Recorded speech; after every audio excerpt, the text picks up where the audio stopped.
Overtime. And welcome back to the Pacific Grandstand. No, fuck, this is overtime. Keep that in. Keep that in, please. We're going to start the show over here. Willie, all right, get comfortable, Louis, people. We might be here a while. Louis, I'm sorry, bro. Willie, get comfortable. Everyone grab your cup of tea. We might be here a while. All right, we'll start again. Yep. Overtime. Aloha and welcome back to the Overtime podcast as part of your 5:31 PI Pacific Grandstand show. I'm your host, Matt Manukor. We're without our man, Willie Poching, who is overseas currently with his family, so our thoughts and prayers go out to you also. But we have a special guest host in today, our TMO. He asked me to call him The Rock, so we're going to introduce him as Mr. Aaron The Rock Bossman Ryan. Round of applause. The crowd goes wild. Aaron, how are you, brother? I'm good, thank you. I'm very happy to be here. Yeah, man. I feel privileged to be sitting in this seat. I mean, you're usually on this side. So, but we got Matty Poching on that side. Oh, yeah. Shout out Matty Poching, man. Yeah, it's great to have you in, bro. And obviously, Willie's without us today, but we're very happy to invite you on the podcast, bro. You're already a famous guy in itself. You know, you're a reporter for Whakata Māori. You've done some communications work with Auckland Rugby and also some of your own content stuff too. You've been on the Sports Cafe podcast, the revamped version as well, bro. So you're pretty out there, man. Yeah. I thought you were going to say I was pretty out the gate there. I've been trying to keep myself busy. Early on in the year, I was like, you know what it's like, bro. The daily struggle of hard-hitting news every single day.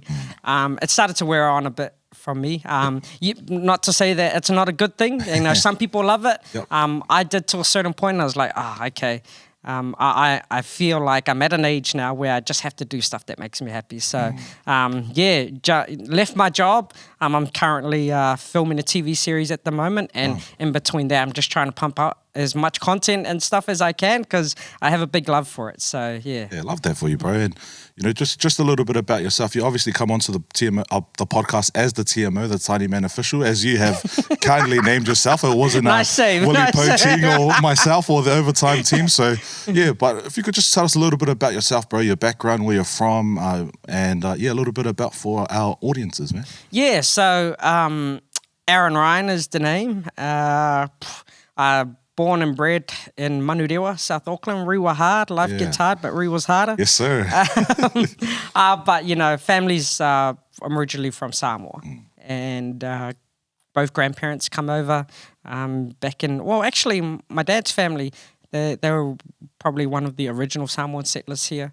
My great-great-grandfather worked in the ports, and they had a lot of communication with New Zealand, so they came over probably about the 40s. And then my mum's parents came over about the 70s. And, yeah, I guess I grew up in Rewa, had a love for sports. My dad was a big, huge rugby player. He grew up in Samoa, played for Avele College. Nice. Bit of history about him. Him and Avele College team back in the 70s, they played in the World Secondary Schools competition. They were the only Samoan team to win it. It was in Taiwan back then. Wow. And then later on, he went and played for Samoa and became cap number 219. And then, you know, he went on to play for Samoa, come to New Zealand, and met my mother, and he just... That's all she wrote, man. That's all she wrote. So he played a handful of games for Samoa, but growing up, my dad still played rugby. He played for the Manurewa Rugby Club. He played over 200 games. But he wasn't just a rugby lover. He played squash, he played tennis, he played cricket. He was part of the building of the... Samoan cricket team as well. So I discovered a love for sports growing up through my parents. My mum was a touch player, growing up. She's a very fit person growing up as well. So, a lot of our Pacific Island families, we grew up knowing rugby league, those type of sports. But I was very privileged that my parents want us to try, me and my sister, to try all types of sports. And I guess that's why I do a whole bunch of things, because growing up, that's all I did. We watched a whole bunch of sports, got into the Olympics, and so I guess that's what's landed me here. Yeah, beautiful, bro. And speaking of rugby, I believe that you attended one of the most prolific rugby schools, bro, St. Peter's College. Could you tell us a little bit about that, man? Yeah, St. Peter's College, man. When I attended school, so I started there in 2002, 2 years after we had won our first ever national championship. And our from 2002 to 2008, we were terrible. Always coming near bottom last. I'm sure we were close to relegation. Yep. We had like year 10s playing in the first 15. And back then, that was sort of unheard of because the size of boys back in the days was huge. Yep. But yeah, back in... Come 2009, my last year of high school, we actually were the start of what St. Peter's now is. Yeah. Wow. So in my 2009 year, we had the likes of Ben Lam, we had Francis Saili, we had Denny Solomona, we had quite a few. Who else is playing? I don't know if anyone remembers a Sevens player, Ben Poltridge. We had quite the good team. And I was very privileged enough to be the water boy for the team. You know, I couldn't play rugby, but I thought I'd insert myself in there somehow. And I literally used to, and the way it happened is I just went to trainings because I loved it. I wanted to be a part of it. The culture around first 15 rugby in New Zealand.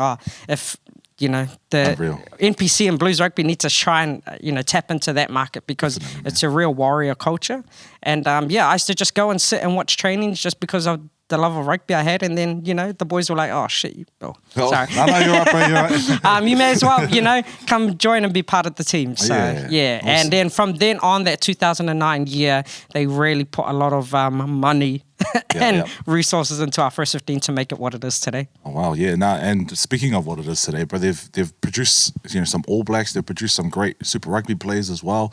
I remember when I was in year 9, bro, and I played in the cage for the first time. It was unreal. I'm rugby league, bro, and I never played rugby union before in my life. But that's when Nico Jones was in that team in the opposite side, and people were talking about it, and I'm like, man, who's this guy?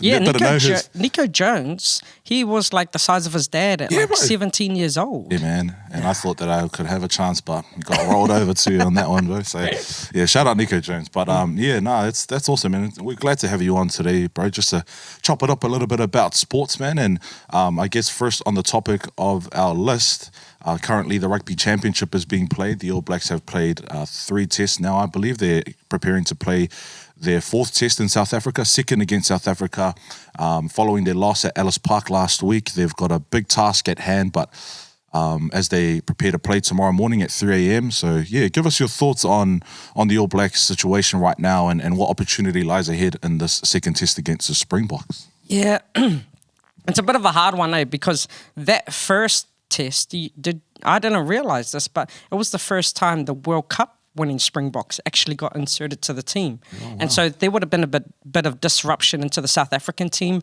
last weekend. And if there was a bit of disruption and they managed to beat the All Blacks, give them an extra week. And imagine what they can do. It's a bit like the World Cup for the South Africans all the time, because now all their players play in the French clubs, they play in Japan, they play across the board, and they all come together. It's just going to take them a while to get that machine rolling again. And I don't know, I'm a bit worried again. Last week I was worried. Like, I remember going to sleep and asking one of my mates, who's going to win? And I was like, I'm a bit scared about the All Blacks game, eh?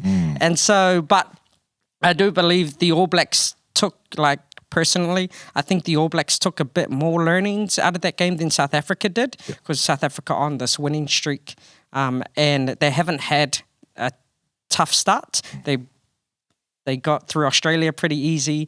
All Blacks had 2 pretty tough games against England and come away. So they know how to win games. It's just about adapting, and also the high, sea level playing. Yeah, I didn't realize this, but above sea level, Johannesburg, Ellis Park especially, was 1,700 metres. As in New Zealand, our average is 300 to 400 metres above sea level. Yeah. So knowing that and seeing their first 5 kick 60-metre penalty, it's like, okay, that's right. We got to remember that stuff now.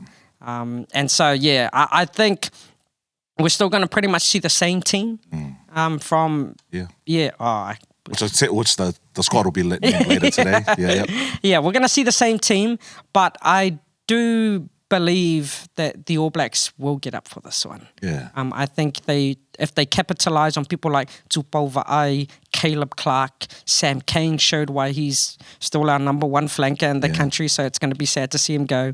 But if they capitalise on their strengths rather than trying to figure out their weaknesses, then I think they'll come away with the win. Yeah, definitely, man. And there was so much to unpack from that first game, bro. There's so much that went on in the news. There was controversial calls that's happened. So do you think the All Blacks will need to put that in their back pocket in order to get a win against the world champions? Yeah, I mean, it's a bit frustrating, for the All Blacks coaches. I watched a press conference of Scott Robertson the other day, and they asked him about the try, and he's like, look, it's a bit of a dodgy area trying to go against the referees, so he didn't, and everyone respected that, because if you keep poking the bear, he's just not going to answer, and he's not going to turn up to any more press conferences. But I do believe that they do need to put it to the side, but then I think I mean we need to really talk about that maybe on another day, about the referees not using that type of technology. Yeah. I mean, strange. A lot of rugby players will say they will forgive a referee for a human error.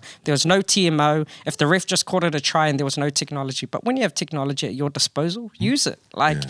And I get it. They didn't play the try on the TV for the ref to see at all. So smart move by the South African from Ellis Park. But it should be a call coming from the box saying, hey, look, we've seen something here, so we're just going to check it. So it's a bit disappointing, but to your question, yes, they just need to put it aside now. They were 10 points ahead, so they just need to realise how we can keep that lead. Yeah, definitely. And especially in those last 20 minutes, bro, from the 60th minute onwards, the Springboks just found a way to come back. The All Blacks' composure was sort of lost, and there was opportunities that were blown and some decisions that didn't go their way on the field. So it was a lot for the boys to stay composed. But, what do you think the messages would have been following this loss going into this next game? I remember seeing a clip of the assistant coach or the forwards coach for the All Blacks demanding physicality, demanding effort areas from the All Blacks after their first loss against Argentina. What do you think was the messages that were given to the All Blacks coming up against in the second test against the Springboks? I think it's that physicality, because if you look at the Springboks lineup beforehand, they had 6 forwards, 2 backs, and the traditional bench is 5 forwards, 3 backs. They've done the exact same thing at the World Cup, and they beat us. We managed to run them around the park in the last game, which is what Damian McKenzie, Bodie Barrett, I mean, I know Bodie Barrett kicked the ball away in the last 10 minutes. Everyone was like, what is he doing? But I think there's a strategy there, and they just, really have to build on it. I think that physicality is going to be huge, because if you look at, I don't know if it's the green rugby jerseys that just makes them look bigger, but they look so much more bigger than the All Blacks. I mean, and they always say black makes you look slimmer, so maybe that's got a part to play in it, but they look massive compared to the All Blacks. But then they pack up in the scrums, and the All Blacks way heavier, so we must just have more natural muscle compared to the South Africans. But I think it's that physicality. Like I remember seeing Scott Barrett get bumped off, Tamipeni Finau get bumped off as well, and that's rare out of All Blacks. Little Cheslin Colby bumping off Scott Barrett. Sorry, Scott Barrett. Man, that was crazy. The smallest guy in the park. Against one of the biggest guys on the park too, man. Jeez. And that's the physicality they'll look at, surely, and they'll be like, okay, we got to make these tackles. If we're not going to be able to put those big hits in, then we're going to get really technical, get low to the hips, and just at the rucks as well.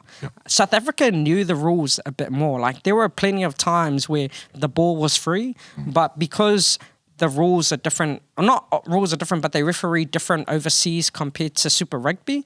When there's a ball free, a lot of the time in Super Rugby, they don't allow you to go and grab it. They see the halfback about 7 steps back, and they're like, no, the halfback's there. So All Blacks will adapt to that and be like, okay, so we have a bit more freedom now to go and grab the ball. Because a lot of times South Africa just went around to the All Blacks ruck, put their hand in the ball, looked at the ref and said, and then the ref gave them the decision. All Blacks really did that, so that'll be one area as well. Your pick for the game? It's going to be All Blacks, but I think we might run away with this one. Oh, wow. I think we might get 10 points ahead. Not 13 plus, like the TAB probably will, but I think we might get 10 points plus. I think it'll be in the same area too, in that 20 to 30 mark, but All Blacks should get up. What about you? Yeah, I say the All Blacks too. I think it's going to be a tight game, this one. It's never an easy game over in South Africa, but I think that over the week, they would have had some really stern messages from the coaching staff, really stern lessons from that game. And when it comes up against the Springboks, bro, it's going to demand the best out of the All Blacks. So I picked the All Blacks to win in this one. So all the best to the boys who run out tomorrow morning. And it's going to be a good game to watch, and we'll unpack it next week on the show. Now, sticking with the rugby news, we have had an awesome couple games or the start of the Pacific Nations Cup at the end of August between some of the Pacific teams and then also some of the teams in the Northern Hemisphere from the likes of Canada and America. Now, I'm just going to read the results out. So on Friday, the 23rd of August, Fiji versus Samoa was the opening game at HFC Stadium. Saw Fiji get up 42 points to Manu Samoa's 16. And then the next game was Canada versus Japan at BC Place. Japan got up 55 points to 28. Samoa versus Tonga at Apia Park, huge one, 43 points to 17. And in the last game for this round was USA versus Canada. USA got up 28 points to 15. Now, the upcoming tests, we have Tonga versus Fiji at Delfaiva Stadium tomorrow afternoon. And back in Japan, we will have Japan versus USA. So there's a lot to unpack over the Pacific Nations Cup, bro. These are exciting games for our Pacific Islands involved. What have your thoughts been so far on what's gone on throughout these games? It's been pretty cool, because you get to see, especially in Pacific Nations Cup, when overseas in Europe, their competition is, I believe, about to start, and then a lot of NPC players are playing on this side of the world as well. So to be able to pick your players for these competitions has been a bit hard, but what you do benefit is you do get the players who really want to play for their Pacific nations. Yeah. Like, for example, if you look at Tonga's squad, you see a lot of New Zealand club rugby players. Yes, I think there's their lock. I think it's Matele.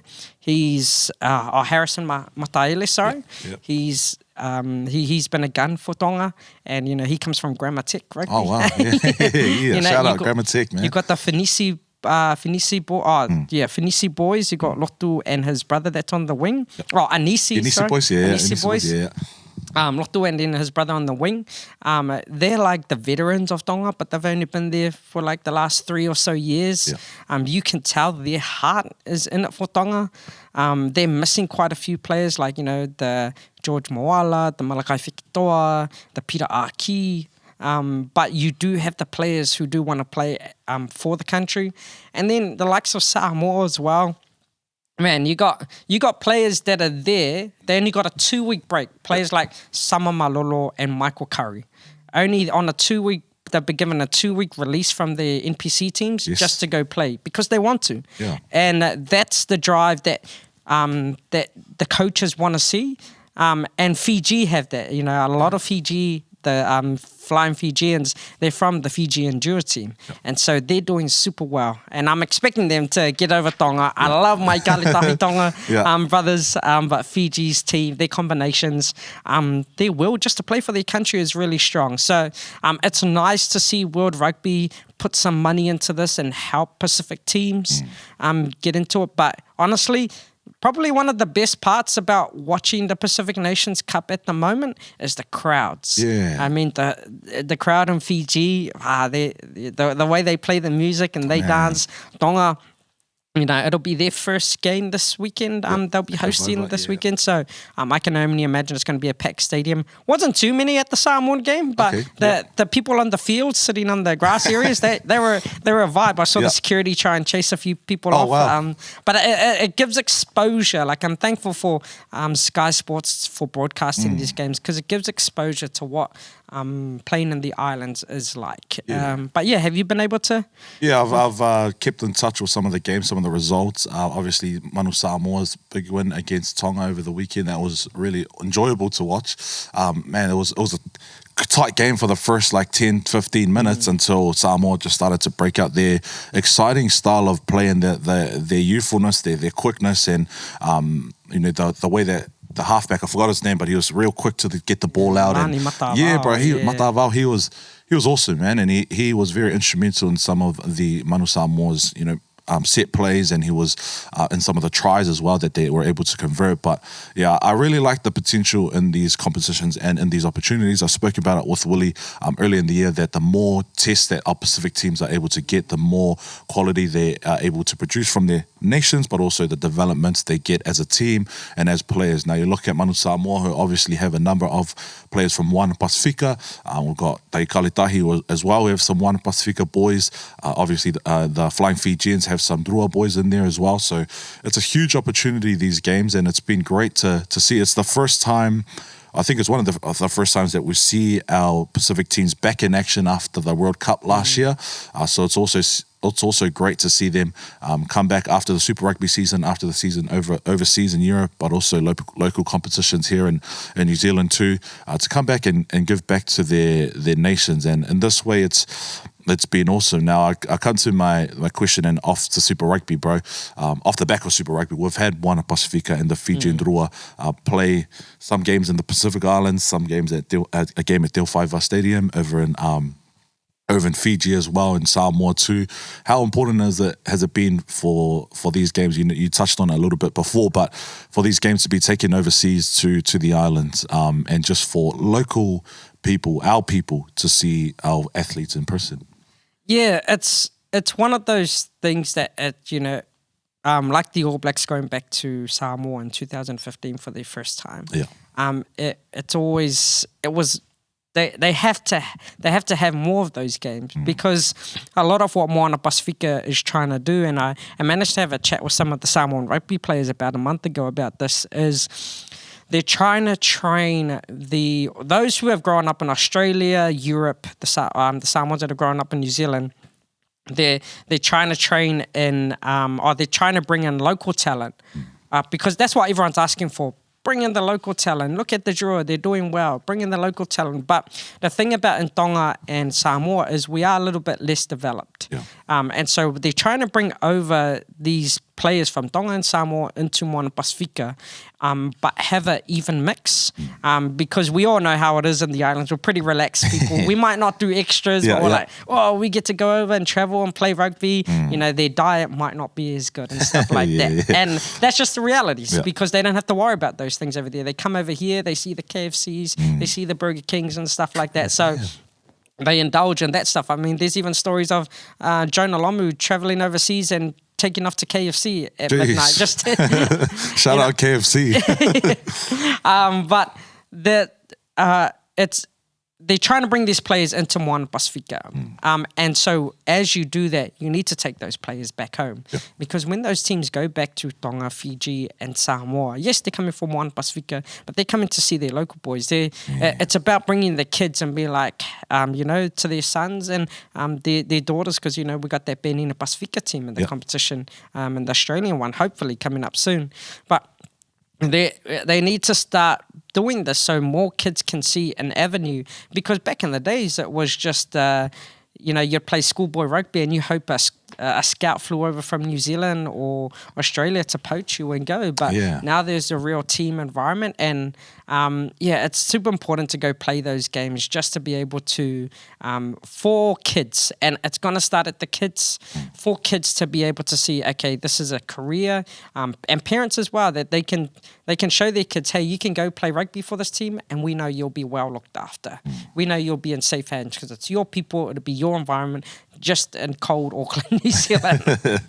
And then it becomes a spectacle on TV, right? Like if you see all those games that were overseas in the Pacific Islands, people love the music that was playing. They love seeing the colour, and it's good for some of the island boys who are from other Super Rugby teams. They've never been to the islands, or they've never played rugby in the islands. They've just gone for holidays. So for them to experience, get amongst their people, and for a lot of Super Rugby, they say New Zealand is the biggest breeding ground of Pacific rugby players. And so it's, you if you're going to use Pacific people in your Super Rugby teams and your All Blacks, you also got to give back, because if you give them more value, the Pacific just going to be like, okay, cool, we're happy to breed more rugby players. You guys can have them. Just let them come back and play here. Yeah, beautiful, bro. Thanks for that, man. And so your pick for tomorrow's game against Tonga versus Fiji at Te Whaiva Stadium. How do you think this game will go, and how do you think it'll be won? Yeah, you mentioned about that Tonga Samoa game starting off pretty tight. Yeah. And then all of a sudden it got to 29-0, and then the end was like 43-17.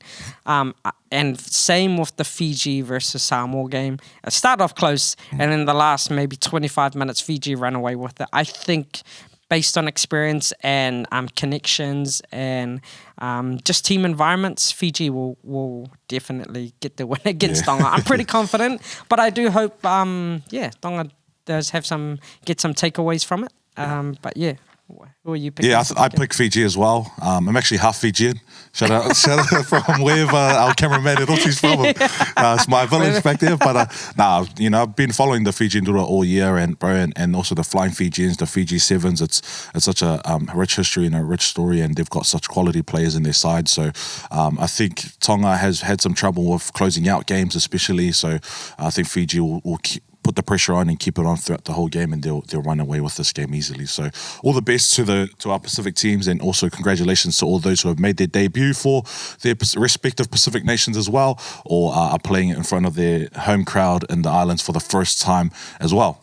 Now to wrap up this first part of the Pacific, the Overtime podcast, you've tasked us to choose something special, bro. So for the rugby league season, the NRL, by the time it will be the last round that's been played for the 2024 season, and there's been a lot of our Pacific players that have laced up the boots. There's obviously the Pacific Championship to take place later in the year. There's Samoa's test over in England, which our man Willie Poching will be overseas with, and the coaching staff. So I might get caught in again. So it'll be awesome, man. It's going to be cool. So but I believe you have a task at hand for us, bro. Yeah, we're coming up to the last round of the NRL season, and unfortunately our Warriors they've got to bye this weekend, and they won't be taking part in the finals. However, Pacific talent has been blossoming. I mean, apparently over 50% of the NRL are Pacific, and it's rare that you won't see. It's rare that you'll see a team without any Pacific Islanders. I mean, they're across the board. So my task for today, I don't have a name for it, but me and Matty have put together our list for the top, our 18-man squad of the Pacific players. Pacific 18, Pacific 13. But there were two regulations. Yep. Two regulations. Number one, the only thing is that they have had to have played for Pacific country before. And number two, if they haven't, they were eligible, really. So those were our only two. There's a word in my head. I can't quite get it. Two stipulations. Two stipulations of this task. Yeah, those were our two rules for the game. So we'll start off with you, Matty, because number one, it was hard for me to pick this one. But who did you have at fullback? It was a no-brainer for me, man. I've got the man himself, the Queensland hero, the Samoan hero, Hamiso Tabuai-Whita, number one fullback. Okay. You Mr. Aaron? I had Sua Fa'alongo. Oh, wow. Oh, nice.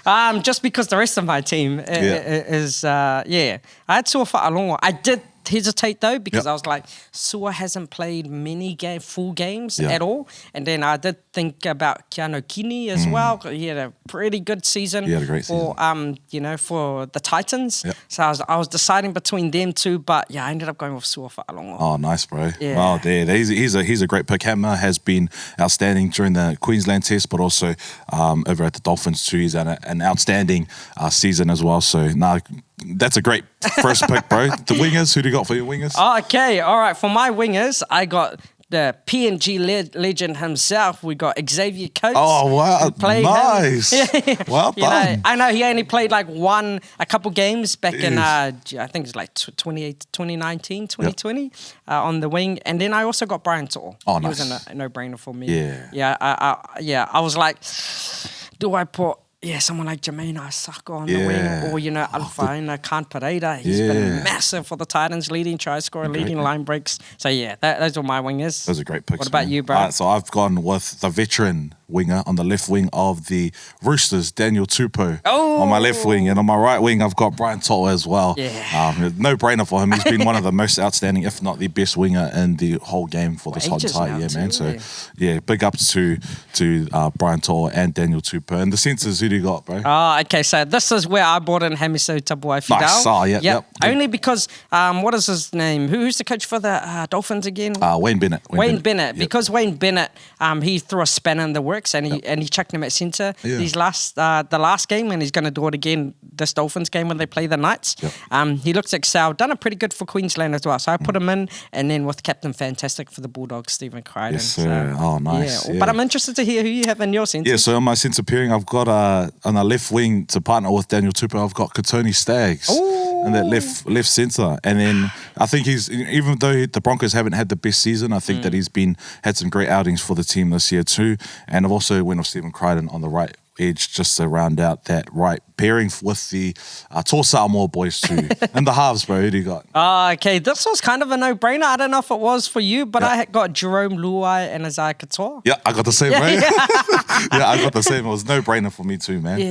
Isaiah Katoa has really put his hand up for the Dolphins this year, bro. He's been outstanding, man. And he's a youngster too. So he's only 20 years old. He's a young dude. He's been one of the standout players, Katoa. Like, the commentators really have been amping him up. I think he's one of the leaders for line break assists as well. Yeah. So and they're just really big fans of him. I guess ex-players like Andrew Johns can see something in him that they see in other greats. So I'm excited. Yeah. Jealous that he's Tongan, but Jerome Luai has been outstanding for the Panthers this year too. In the absence of Nathan Cleary throughout most of the year, he's really put his hand up as one of the most damaging and dangerous halves in the game. In New South Wales' successful Origin series this year, he was outstanding too. I thought that his dynamic ability to with ball in hand, his kicking game as well, his way to get under people's skins too. I think that he's a great player, man, and that's a great pick, bro. So coming into the forwards now, so who do you got for the props, bro? Are we doing 8, 9, and 10, or just we'll go 8, 9, and 10? Yeah, 8, 9, and 10. Okay, so my front row,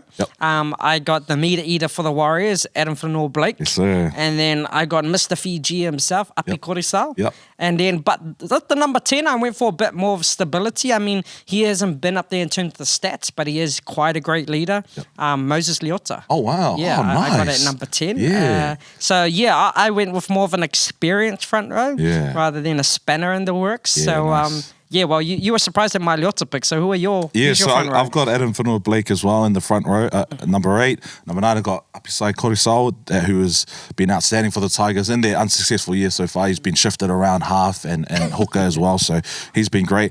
And for number 10, I went with the man himself, Spencer Lanier at number 10. Nice. So he's been great for the thing. I'm not sure how we go as a starter because he's usually an impact player, but I've thought to just that was my only thing. I didn't put him because I was like, he's been the man off the bench. Man. Yeah. But he gets up every time. He does, bro. Yeah. And his back fence is killer. So, And now we'll move on to 11, 12, and 13. The back row.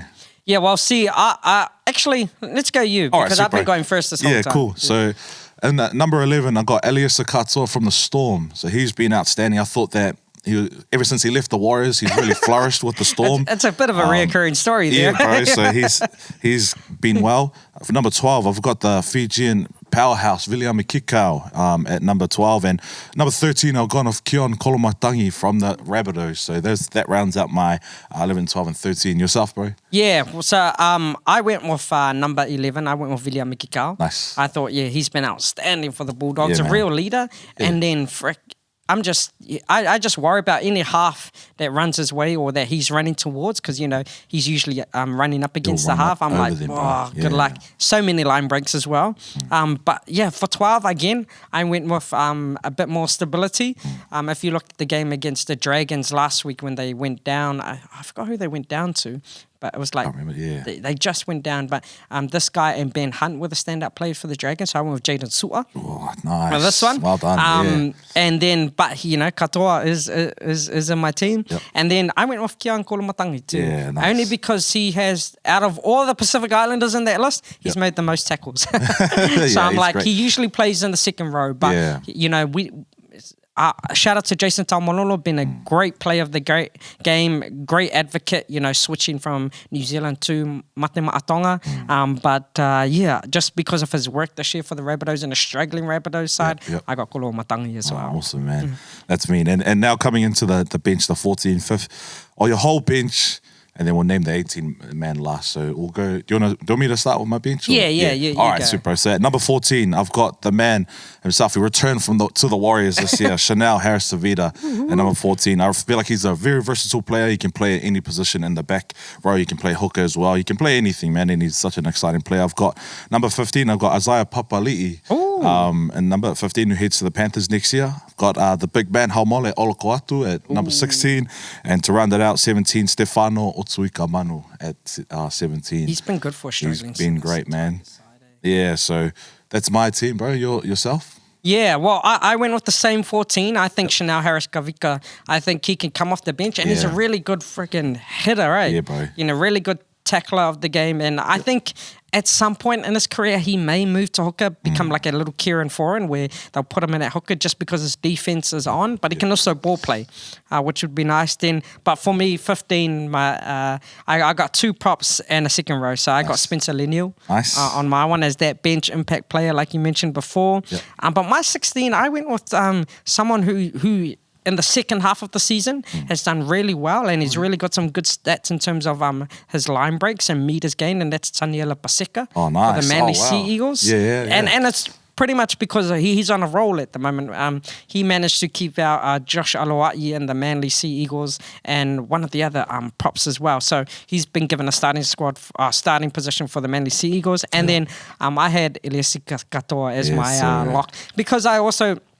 One, he's had a great standout season for the Melbourne Storm. Every time they're in a bit of a rut, they just kick to him, and he managed to jump up and get the ball all the time. And just his all-round line break ability, and he can fit in at centre if there was an injury too. Awesome. And did you get an 18th man? Yeah, just lastly, 18th man, real quick. 18th man, I've gone with the first better in the NRL. Gone with Zion Maiu'u as my number 18. What about you, bro? That is a good one. That is a great one. Yep. I went Saliva Havili. Oh, nice. Yeah, just because he can play hooker and he can play in the back row as well. So, and props. Awesome. Yeah. That's our pick for our Pacific team, like a Moana Pacifica team for the NRL. Yeah, and we're going to put this up, both our teams, and we're going to get everyone to vote. So please engage with it, vote who your team is, or even just comment your own team if you want to as well. Exactly, man. And thanks again for joining us this morning, Aaron. For anyone that will be watching that wants to find some of your content, where can they find you, bro? Just search up my name, @LilMan_Aaron, and that's where you'll find it. But if you watch the Overtime podcast, I'm sure I'll be tagged in it somewhere. Yeah, awesome. All right, that comes to the end of our first part of the podcast. Stay tuned as we chat with Bossman Lui ahead of his last day here at PMN. Thanks for joining us again, Aaron, and we'll hopefully see you soon, bro. Yeah, thanks for having me. It's been a pleasure. And welcome back to part 2. As we mentioned at the top of the show, it'll be a 2-parter for this episode 14. We will introduce a special guest for the second part. But before we do that, we've got a special guest on the couch. I'm joined by our man from the Overtime team and the digital team, Mr. Joseph Safiti. Yes. Mike, Mike, how's it going, bro? I'm alright. I'm alive. Pretty sad day today, but I'm alive. That's good, bro. Good to have you on the couch, bro. Thanks for having me. These couches are comfy as. They're quite comfortable. As we mentioned at the top of the show, we're without our man Willie Poaching, who is overseas at the moment. But we're joined by you, bro. So we're just as good, man. Yeah, just as good. We'll cover for Willie. Yeah, certainly.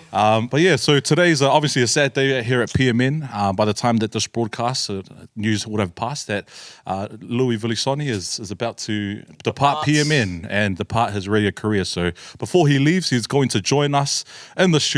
So we're going to introduce in the Overtime studio. Let's go. PMN Bossman Lui Vilisoni. Break dance.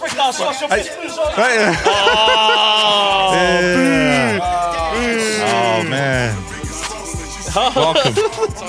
Yeah, welcome. Damn, bro. Welcome. Thank you. Welcome to our show. Thanks for having me. I've been waiting to be on Overtime since episode 1. A lot of people have been waiting to come on, bro, but now we're blessed to have you here, Mr. Lui Vilisoni. How's it going, bro? How's the week been for you so far, man? Man, it's been overwhelming.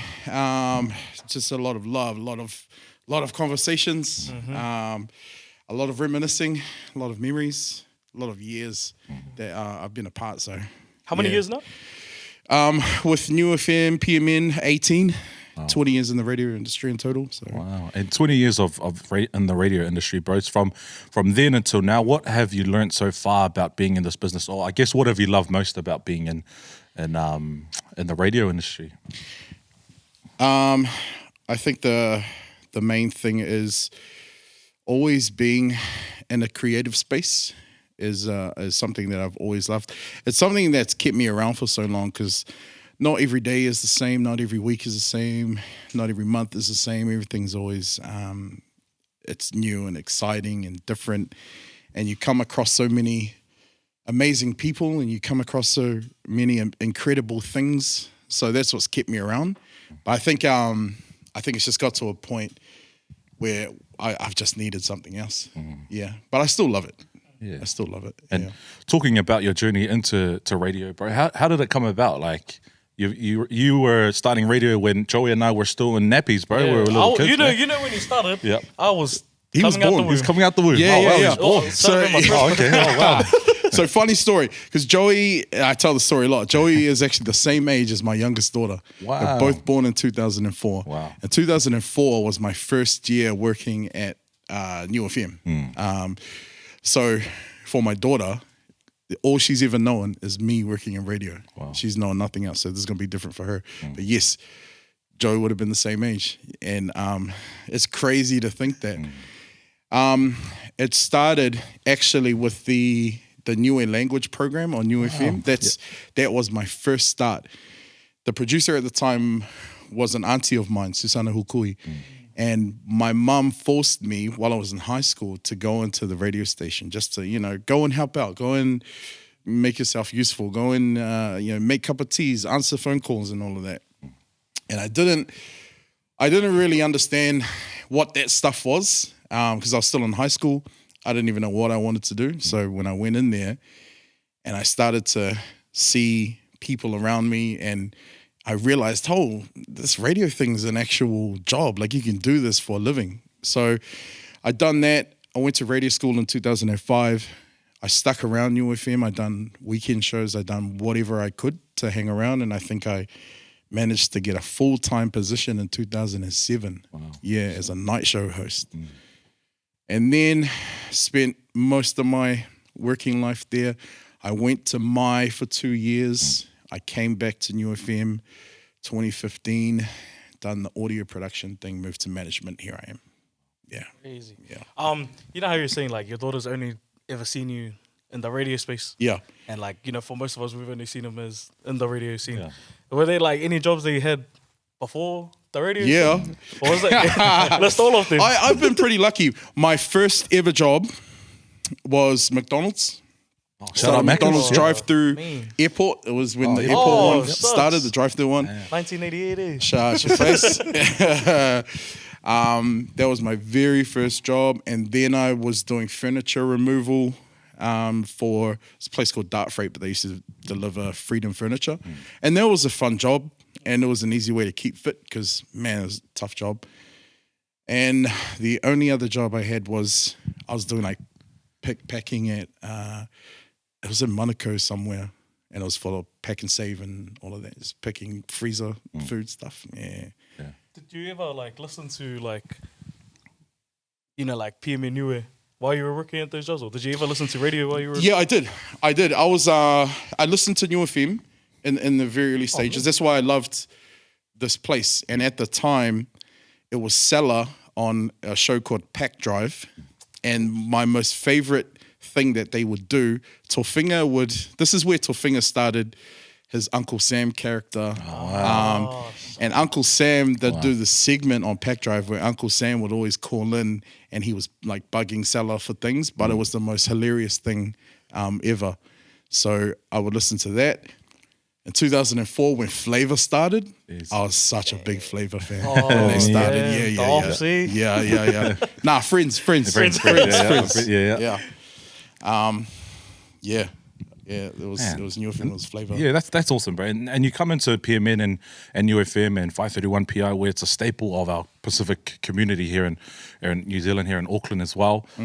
How significant was it for you to be in this type of space where it helps champion our people, especially, New FM is known for helping give a leg up and giving platform for our young upcoming artists. So how has it been for you, bro, to provide that opportunity? It's been so rewarding. I know cliche, but it is very rewarding because being in this industry and sort of seeing what it's like outside of here, there's not many Pacific people, if at all. Even in radio school. In radio school, you'd probably have 2 or 3 Pacific Island people, and everyone else is either European or whatnot. So to be in this space, and also why I loved to do it as well, is because getting into the radio industry or media industry in general is hard enough, but to do it as a Pacifica person is probably double the hardness. Wow. So I've really loved sort of just taking away those obstacles and bringing people and showing them how it goes. And then the goal really is to see people leave here and then go out into the big media world and perform there. And that's how I've always tried to operate. That's beautiful, bro. And over your time here and over your time in your radio career, you're hanging up the boots in our sports context. You're hanging up the jersey of the Bossman Lui. Yeah. Do you have any highlights, bro? What stands out the most to you about your pattern career over the past 20 years, man? Man, I know I've been asked this question a lot. The most recent highlight that I've had was in 2022 when UFM had that 20-year celebration. And that was a big one for me because for the first time ever, I was in this place where I knew the stories that happened from 2002 or 3 and 4 and 5 and 6 and 7 so to still be here to celebrate that, to remind people, and also the time where UFM won that recognition award at the Pacific Music Awards, and I was ambushed to go and accept that on stage. Even that was a moment for me because it's I used to work at those PMAs for UFM in 2005 and 6, and I was just a worker back in the shadows to now walking on stage and accepting that award for UFM. So that was the most recent one I can think of. And I reckon you really deserve it. Coming from us is we've been under you as well. We're just happy that you got your flowers. I guess. Thanks, Joey. Proud of you. Yeah, and I mean he did, bro. Too. Yeah, look, we made it. Yeah. I feel old here sitting here with you guys, man. And he really has, bro. He's given a lot of opportunity for growth and for allowing some of our young people and some of our people in the organization and radio on both 531 PI and UFM to explore the ideas, to explore their potential. I mean, you helped us start this Overtime podcast, bro, right at the beginning Pacific Grandstand with Willie Poaching. Tell us a little bit about how that happened, bro, and about how Overtime or about Willie? About Willie, bro. Willie coming in. I wish Willie was here. Yeah. Not a lot of people know this. Willie was my fastest hire ever. True. Fastest hire ever. So our big boss Don, he ran into Willie one time at some event. Don came and talked to me one day, and he said to me, "Do you know Willie Poaching?" I said, that sounds familiar, but I don't think I know him. He said, I met him. He's back from the UK. He's looking for some radio work. Reach out to him, see what he's like, or whatever. I text Willie, gave him a call. He came and met with me once, and we had a chat for about 10, 15 minutes. After he left, I went to Don and said, I want to hire him. We we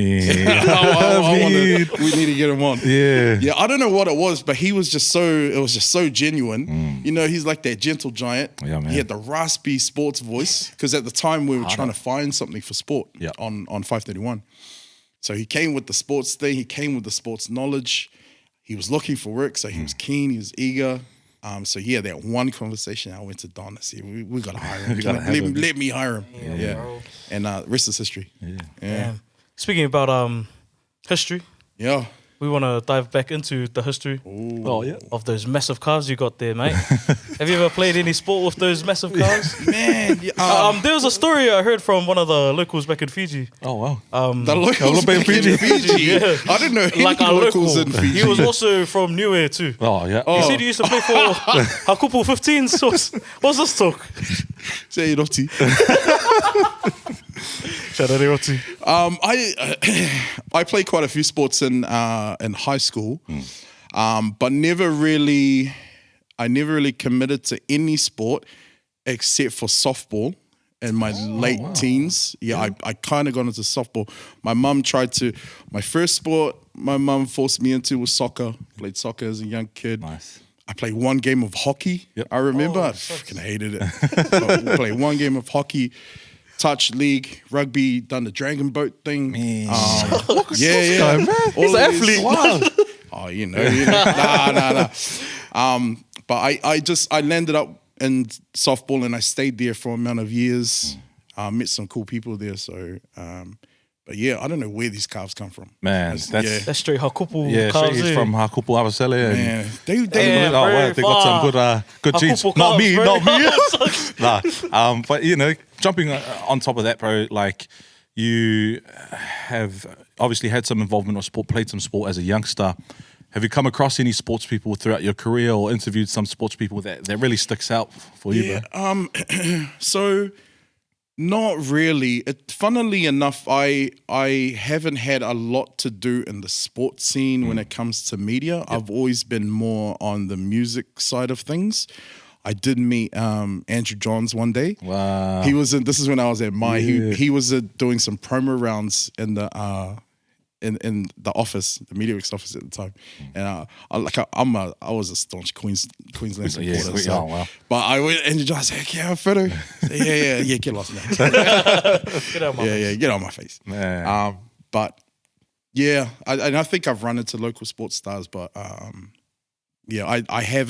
haven't interviewed any actually. If I think about it, yeah. But you're a Queensland supporter, so Queensland tell us supporter. a little bit about that.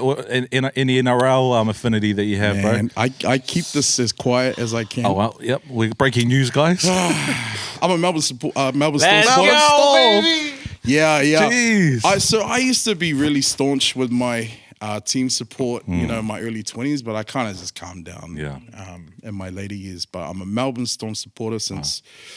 Not since the beginnings, early 2000s. Yeah. Whenever the time where like Inglis and even Prime as I days, was man. playing, that's when I started to jump on board Melbourne Storm. Yeah. I've been a Queensland supporter since I can remember. The only reason I supported Queensland is because I had a good friend of mine. His name's Eddie. Yeah. He was staunch New South Wales. Oh yeah. And at the time, I was like, I was just gonna go for Queensland just to piss you off, and I've stuck with it. And especially during that 8-year run that Queensland had, it was peak. It was peak. That was peak, right? And it's created lasting Queensland supporters, for the past years to come, right? And that's awesome. That sounds really cool, man. And sorry, G, can I just want to talk about some of Louis'. He's known for a lot of things, but one thing I think he's really known for is his style. He has a good style. I'm known for my style. Yep. Nah, like you have this look. Yep. Where you have like you always wear chucks. Yep. You always wear your plaid shirts. Yep. And today in prison time we're all just in honor of you. Right. In some form of the boss man. We've got the chucks right here. Good. Those are my chucks.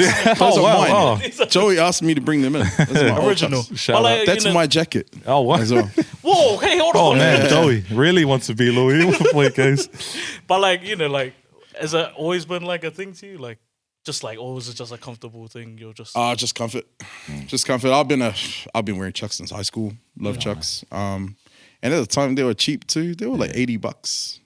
And now they're $100. Were they known as basketball shoes? Yeah, that way back in the days. Yeah, they were basketball shoes. Yeah, I think those chucks are good, bro, and Vans as well. I know we're flying off from the sports chat, but chucks are good and Vans are good because it keeps you to the ground. It helps for our island flat feet as well.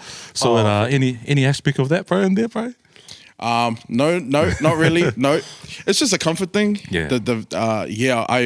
I just wear chucks and Vans. Yeah. Really. Oh, yeah. Those are my shoes. Oh, that's also brand. Yeah, we'll start to wrap it up, man. But you know, you've had such a long career in radio, bro. You've had a pattern career here at PMN as well. You've helped, you know, Afi and welcome so much people into the organisation, given so much opportunity to people young and old, people aspiring, and people, you know, who are veterans in this game to aspire to be someone and to contribute to a community that that benefits us, our people, and our communities.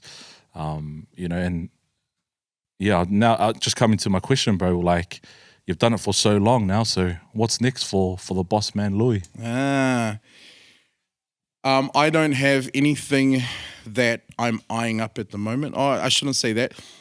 It's not radio, but I want to explore different things. I want to explore the podcast space. Nice. Eventually, I want to get into the producing game of film and TV producing. Wow. I'd love to get into that.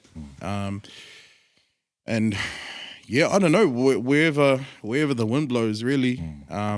I'm just happy to hang up the radio thing for now. Yeah. And who knows, I might circle back in the next 10 years or something. End up on the breeze. I like the breeze. End up on the edge as well. Oh no. Nah,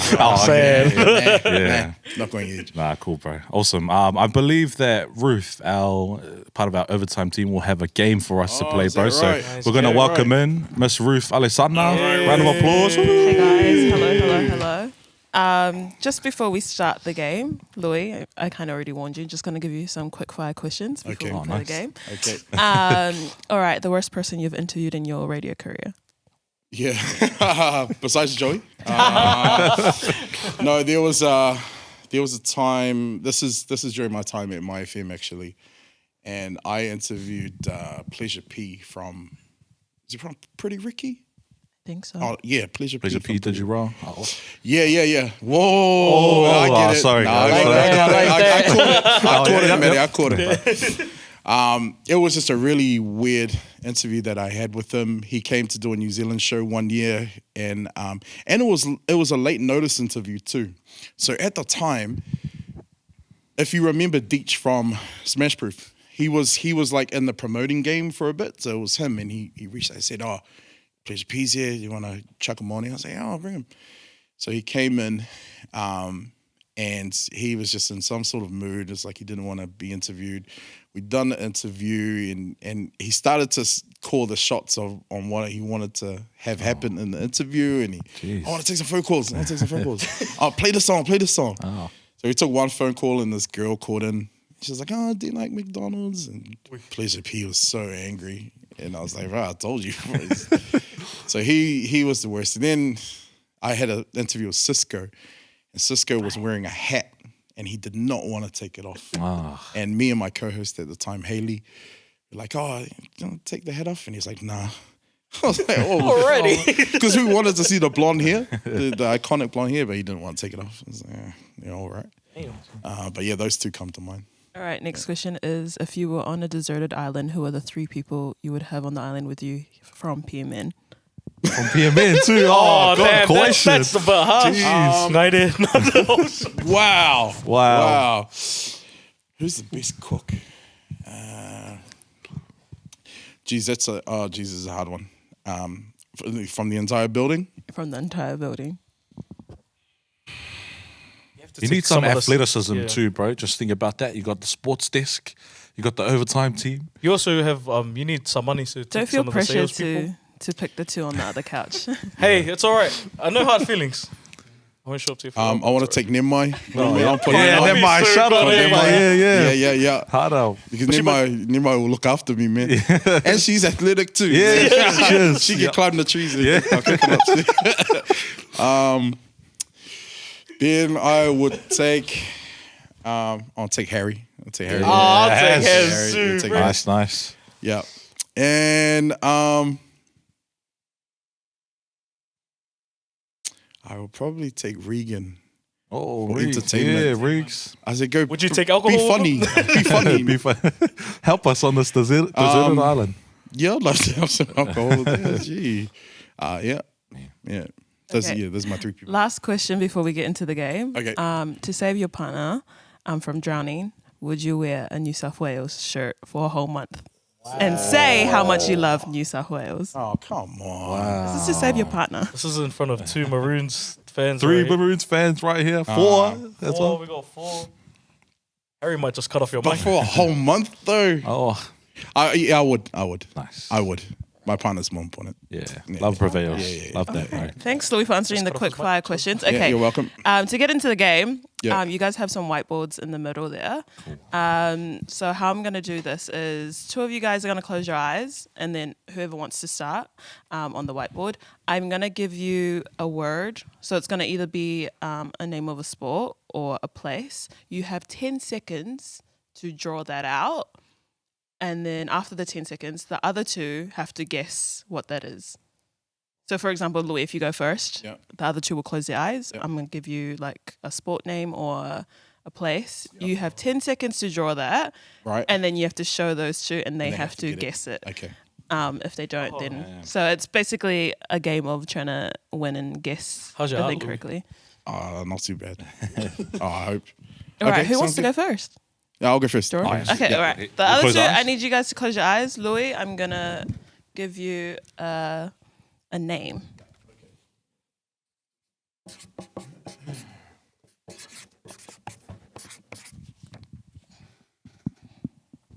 All right, you got 10 seconds starting from now.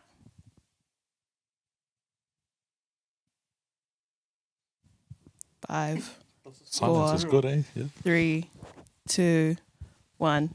Okay. Now you got to show them. All right, boys, you can open your eyes. So remember, you have to guess what Louis drew. And this What is you do? Okay. what I gave him.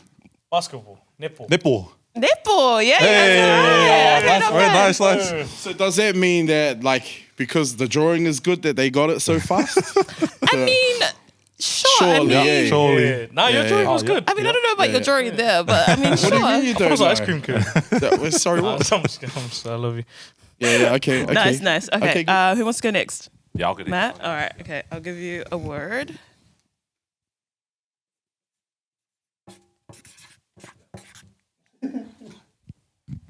Okay. This is your word. I hope you can see it. Yeah. All right, you got 10 seconds starting from now. Oh, man. 6, 5, 4, 3, 2, 1.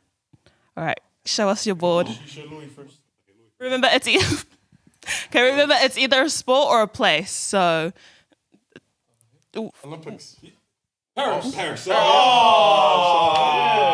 can we just discuss your image that you drew? I tried to do the Eiffel Tower, and that failed. So it's got. And then I there's an just drew extra the ring on Olympic rings. Yeah, there's an extra ring there too. The Olympic rings is a big fail. So glad you got. If you turn it upside down, it's the movie Up. Yeah. Oh, yeah. There we go. All right. Nice. Last one, Joey. Let's go, Larcel. Okay, Let's go, Larcel. Art class. all right, everyone, close your eyes. Joey, this is your word here.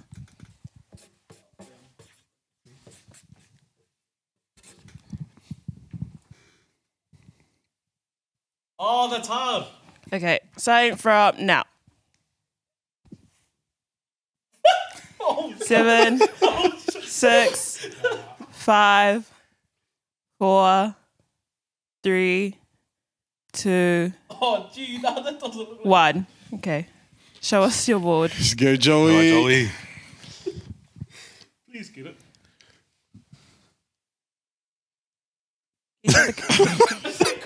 Show the camera. Is that good or not? Is it Golf? soccer? No, hockey, ice hockey. It looks like ice hockey. Wow, ice yeah, hockey. you got it. Yeah, Yeah, I what's got it. hockey? Oh, yeah. Yeah. Okay, what made you guys think soccer though? Oh, the net. The net, the net's there. I thought that was a foot. And so the foot was cricket. Oh, that's right. nice. So I was ice hockey. Yeah. Oh, I okay. was hockey, but no, my bad. Okay. I like the shape of the puck bad. too. Yeah. We were pretty good with that. Yeah, you're pretty good. I'll do one more last one. So Joey, since you've already done that, I'll give you one more, and Matt and Louis, you guys have to guess it. Okay, cool. Cool. So please draw better. Joey, please do better. Okay. Sorry, I didn't have the mic on me. Sorry, Az. Yes, close your eyes. Oh, shucks. Sorry. Joey, you ready? Sorry, Az, about that. Yeah. Okay, this is your word.